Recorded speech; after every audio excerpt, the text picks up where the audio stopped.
Bom dia, pessoal! Que alegria estarmos aqui juntos nessa quarta-feira para meditarmos na palavra de Deus e orarmos por nossas famílias. Sim, hoje queremos compartilhar com vocês o texto de Amós, capítulo 8, quando ele faz um lindo chamado para aqueles que têm fome e sede, não de comida ou de bebida, mas de conhecer mais de Deus. Esse é o convite dos profetas, desde que nós começamos, inclusive, a leitura dos chamados profetas menores, com a leitura de Oséias, depois de Joel, agora também com Amós. Eles trazem uma abordagem tão humana de como nós podemos nos relacionar com Deus e como Deus, de forma tão pessoal, se aproxima para nos chamar para mais perto dele. Então hoje nós vamos refletir sobre uma visão que Deus deu ao profeta Amós de um cesto de frutas já maduras, e como ele nos chama para nos aproximar do Senhor, para o conhecermos mais pessoalmente, mais de perto. Isso nos lembra de textos como o Evangelho de João,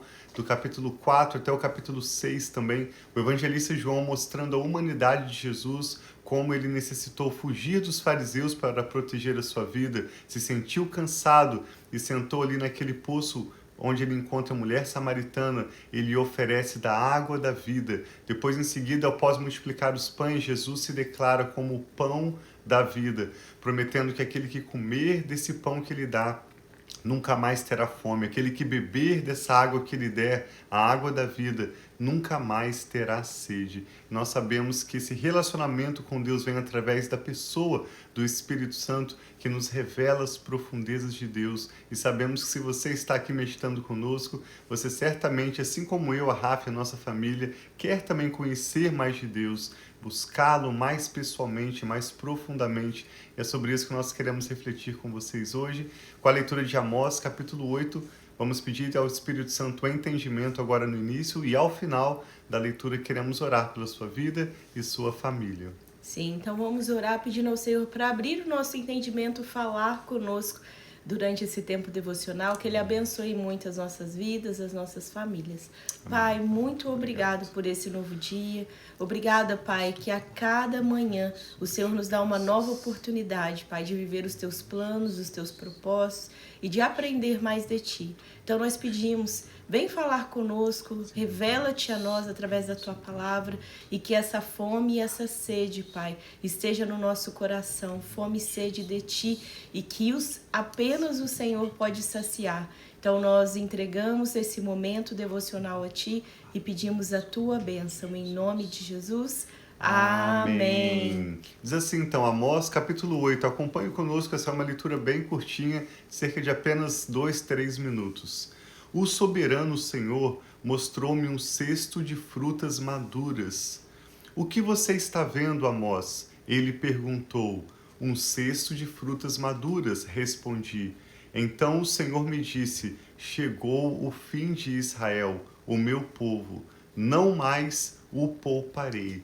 Lembramos que Amós estava profetizando no mesmo contexto em que Isaías, quando durante o período dos reis de Israel, os povos das tribos, tanto as 10 tribos do norte como as 2 tribos do sul, estavam muitas vezes se rebelando contra o Senhor, vivendo uma vida cheia de orgulho, de injustiça e de idolatria. E por isso Deus tinha decidido disciplinar o seu povo, porque o chamado de Israel era ser uma bênção para todas as nações. E aquilo não estava acontecendo. O povo de Israel, naquele contexto de Amós, estava, na verdade, copiando as práticas das nações ao redor e assim entristecendo o coração de Deus. Por isso, quando o Senhor diz, chegou o fim de Israel, o meu povo, não mais o pouparei, está claro, assim como todos os demais profetas falaram, sobre um período de juízo, de disciplina que Deus traria para o seu povo, para que eles pudessem, de fato, no momento da dificuldade, se voltar completamente para Deus. Verso 3. Naquele dia, declara o soberano Senhor, as canções no templo se tornarão lamentos. Muitos e muitos corpos serão atirados por todos os lados. Silêncio. Ouçam vocês que pisam os pobres e arruinam os necessitados da terra, dizendo: quando acabará a festa de lua nova para que vendamos o cereal? E quando terminará o sábado para que comercializemos o trigo, diminuindo a medida e aumentando o preço, enganando com balanças desonestas, comprando o pobre com prata e o necessitado por um par de sandálias, vendendo até palha com o trigo? O Senhor jurou contra o orgulho de Jacó: jamais me esquecerei de coisa alguma que eles fizeram. Acaso não tremerá a terra por causa disso? E não chorarão todos aqueles que nela vivem? Toda esta terra se levantará como o Nilo, será agitada e depois afundará como o ribeiro do Egito. Naquele dia, declara o soberano Senhor, farei o sol se pôr ao meio-dia e em plena luz do dia escurecerei a terra. Transformarei as suas festas em luto e todos os seus cânticos em lamentação. Farei que todos vocês se vistam com pano de saco e rapem a cabeça. Farei daquele dia um dia de luto por um filho único e o fim dele como um dia de amargura. E aqui vem o chamado principal do profeta nesse capítulo. Estão chegando os dias, declara o soberano Senhor, em que enviarei fome a toda esta terra. Não fome de comida, nem de sede de água, mas de ouvir a palavra de Deus.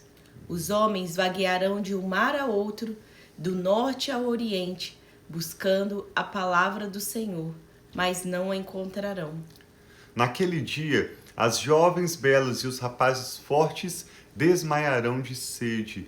Aqueles que juram pelo pecado de Samaria e que dizem: tão certo como vive o seu Deus, ó Dan, ou tão certo como vive o caminho de Berseba, cairão para nunca mais se levantar. Eu creio que nós estamos vivendo esses dias anunciados pelos profetas mais do que qualquer outra geração, em que nós vemos essa polarização de ideologias, de opiniões, enquanto muitos estão se afastando dos caminhos do Senhor e pelo aumento da iniquidade, Jesus disse, o amor de muitos tem esfriado. Por outro lado, existe também um grupo de pessoas que de alguma maneira está tateando, buscando conhecer o Senhor através das religiões, através da busca pessoal, através de algum meio buscar conhecer a Deus. E a promessa do Senhor é que Ele mesmo se revelará a nós, colocará essa fome no nosso coração, essa sede para o conhecermos mais e mais. Lembre-se de que quando Jesus falou em João 6, que Ele é o pão da vida, quando Ele apresentou a mulher samaritana em João 4, que Ele é aquele que dá-nos de beber da água da vida, Ele está prometendo o conhecimento da palavra de Deus e o conhecimento do seu próprio Espírito Santo. Então eu e a Rafa reforçamos esse convite dos profetas que é apresentado através de diferentes figuras de linguagens, visões e palavras proféticas que eles receberam de Deus, nos chamando para mais perto do Senhor. O convite é deixarmos de lado qualquer tipo de ídolo nos nossos corações, qualquer coisa ou pessoa a que nós estejamos apegados, deixemos de lado o orgulho, deixemos de lado as nossas próprias convicções, para humildemente nos render diante do Senhor e buscar dele o conhecimento pessoal de quem Deus é. Amém. Então vamos orar pedindo ao Senhor para que nós possamos estar atentos a toda essa apresentação que Ele vem, da forma que Ele se revela a nós, e que nós possamos ter fome e sede do Senhor, cada um de nós. E muitas vezes nós estamos famintos, passando fome, mas não percebemos que essa fome e essa sede é do Senhor. Quantas pessoas estão distraídas, mas se você está aqui nessa manhã ou qualquer período do dia buscando o Senhor, querendo conhecer mais da palavra, nós sabemos que essa fome e essa sede já está aí no seu coração. Então que Deus, que é aquele que supre todas as nossas necessidades, possa vir realmente se revelar a nós e suprir toda a necessidade, seja ela física, emocional e espiritual nas nossas vidas. Sim. Então vamos orar.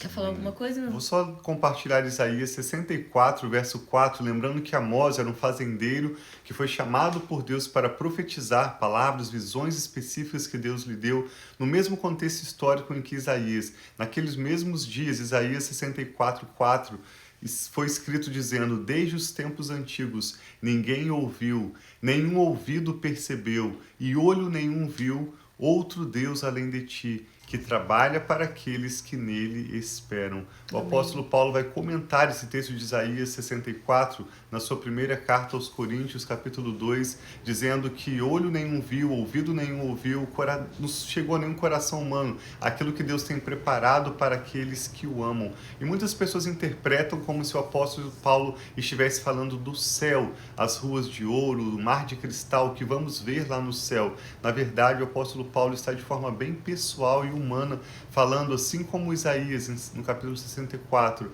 assim como Amós nesse capítulo 8, que hoje mesmo nós podemos conhecer de Deus. Quando o apóstolo Paulo diz que olho nenhum viu, ouvido nenhum ouviu, não chegou ao coração humano, ele conclui dizendo, mas o Espírito Santo o revela a nós. Ou seja, essa revelação não é para o céu, para futuro distante, é para hoje mesmo. Nós podemos conhecer a Deus através da leitura bíblica. Por isso, eu e a Rafa te convidamos para participar conosco dessa meditação diária focada na palavra de Deus, não em outros livros ou materiais ou nas nossas próprias opiniões, mas sim na leitura bíblica. Amém. E também através do nosso relacionamento pessoal com o Espírito Santo.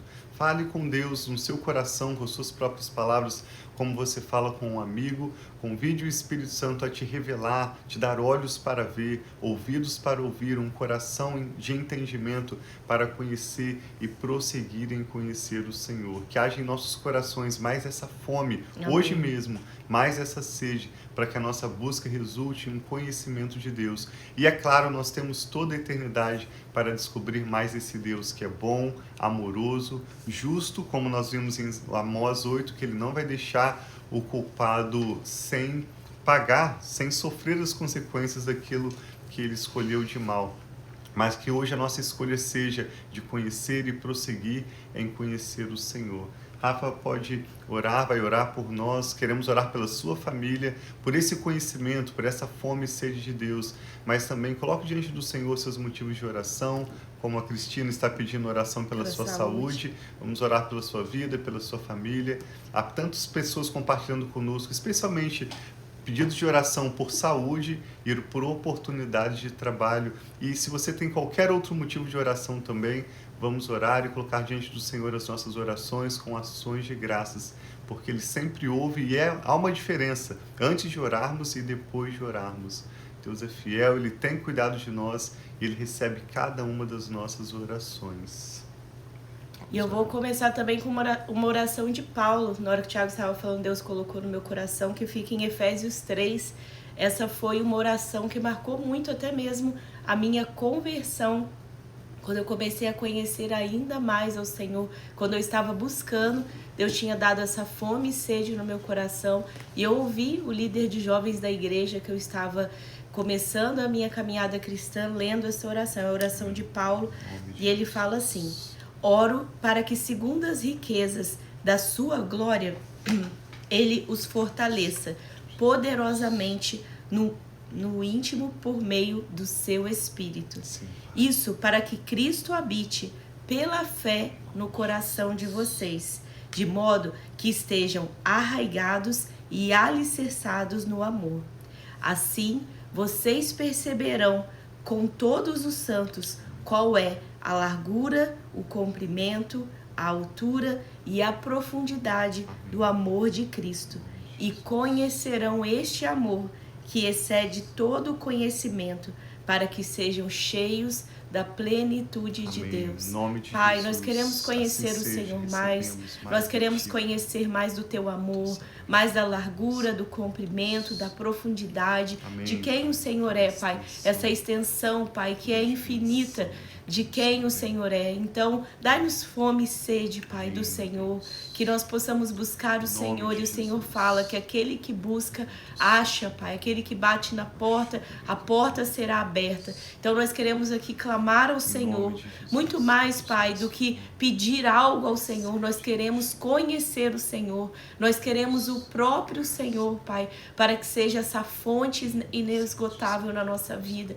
fonte de satisfação, fonte de cura, fonte, Pai, que vem trazendo provisão, mas o Senhor, a fonte, Pai, de vida eterna, essa fonte de alegria. O Senhor, Pai, é aquele que provê todas as coisas das nossas vidas. Obrigado. E eu quero também, em especial, a orar pela Cris, pedindo, Pai, toque no corpo dela, trazendo cura no que ela precisa. Vem trazendo sabedoria, Pai, seja ela como se alimentar, como tratar, como estar tendo a sua saúde melhor também. Dê sabedoria aos médicos, se ela está passando por algum tratamento médico. Mas traga, Pai, Senhor, a sabedoria do Senhor e a cura, Pai, que só o Senhor pode trazer sobre o corpo dela. O mesmo eu peço também sobre a vida da minha sogra Silvia, pedindo cura, Pai, o Senhor que é Jeová Rafá, o Deus que cura, trazendo cura sobre os seus pulmões, sobre todo o sistema, Pai, respiratório dela, trazendo restauração. Em nome de Jesus, cura, Pai. Em nome de Jesus, cura completa. E que o Senhor venha sobre cada uma, Pai, dessas pessoas que têm orado sobre nós, sobre também a nossa vida e a nossa família aqui em casa, trazendo, Pai, as respostas que nós temos esperado, trazendo, Pai, provisão, trazendo, Senhor, resolução, Pai, de situações que parecem difíceis, trazendo bons relacionamentos, trazendo a paz, a paciência, a amabilidade, o fruto do Teu Espírito sobre os nossos lares, Pai, e que cada um de nós possamos experimentar mais de Ti e ter, Pai, desse alimento, Pai, dessa água que nunca, Pai, vai deixar de fluir do Senhor sobre as nossas vidas. Nós Te louvamos e Te agradecemos, colocamos essa manhã diante de Ti, esse tempo devocional diante de Ti, que cada um de nós possamos receber, Pai, da porção que o Senhor tem para nós no dia de hoje. Nós Te louvamos e Te agradecemos em nome de Jesus. Amém. Graças a Deus. Que chamado tão lindo em meio a palavras duras de juízo que o profeta Amós trouxe. O mesmo se repete com os demais profetas. São figuras de linguagens, ilustrações, visões diferentes que eles tiveram de Deus para chamar o povo em meio a circunstâncias difíceis a se voltar completamente para Deus, para o conhecer e prosseguir em conhecer. Se você deseja se aprofundar um pouco mais sobre o que compartilhamos hoje, sugerimos que você leia no Evangelho de João, dos capítulos 4 até o capítulo 6, e observe como o apóstolo João, diferente dos outros evangelhos sinóticos, o Evangelho de João mostra essa humanidade de Jesus, momentos difíceis em que ele passou, misturados com milagres realizados por ele da parte do Pai, mas revelando que ele é aquele que nos dá o pão da vida e a água da vida para nunca mais termos fome ou sede. Ou seja, para desfrutarmos satisfação plena no nosso relacionamento pessoal com Deus. Sim, eu quero dar bom dia aí também para o senhor Humberto, a irmã Maria Lúcia que está aí com a gente também. Bom dia, Cris, tenha um dia muito abençoado. Amém, também. Assim e todos vocês que estão online agora ou estarão ao longo desse dia, tenham um dia muito abençoado assim e que a paz do Senhor seja sobre o coração, a família e o lar de vocês. Sim, obrigado por compartilhar essa ministração com outros. Deus abençoe muito a sua família. Nós amamos vocês. Um abração.